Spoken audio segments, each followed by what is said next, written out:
ব্যস্ত আছে, ব্যস্ত না। আমি শুধু আমরা স্যারদের সম্মান করবো। আমরা আজ পর্যন্ত আমরা যারা আছি আমাদের ওই প্রাইমারি স্কুলে নেবেন, হোমওয়ার্ক নিয়মিত আদায় করবেন, পারলে আপনারা গ্রুপ করবেন। পড়ায় প্যারেক মারি দিচ্ছি শিক্ষা ব্যবস্থার যে নতুন কারিকুলাম, তারা কিন্তু আসলে প্রতি বড় জোরে অনুরোধ থাকবে এই নবম শ্রেণী এবং দশম শ্রেণীর শিক্ষার্থীদের প্রতি।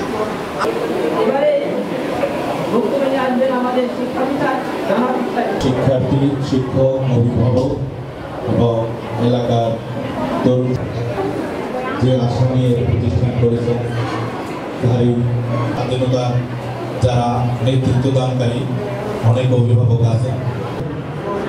প্রশাসন অত্যন্ত বিচক্ষণ, দক্ষ এমন একজন কর্মকর্তা পেয়েছি। আমরা রূপগঞ্জবাসী ভাগ্যবান। নরসিংদীর পলাশ উপজেলায় আমার কর্মস্থল ছিল, এখান দিয়ে যেতাম, কিন্তু সেই প্রতিষ্ঠানে আমার এত সুন্দর অবকাঠামো, চেন অফ কমান্ড যদি থাকতো এই বিদ্যালয়ে এতদিন আইন শৃঙ্খলা, ছাত্রদের এই শিক্ষার অবনতি হইতো না।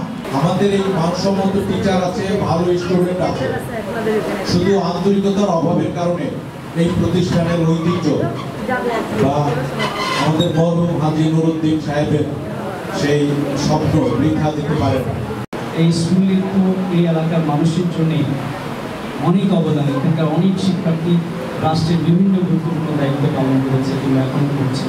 শুধু রাষ্ট্র না, বেসরকারি বিভিন্ন জায়গাতে কিন্তু এখানকার শিক্ষার্থীরা, প্রাক্তন যারা শিক্ষার্থী রয়েছে তাদের সুদূরে একটা অবস্থান রয়েছে।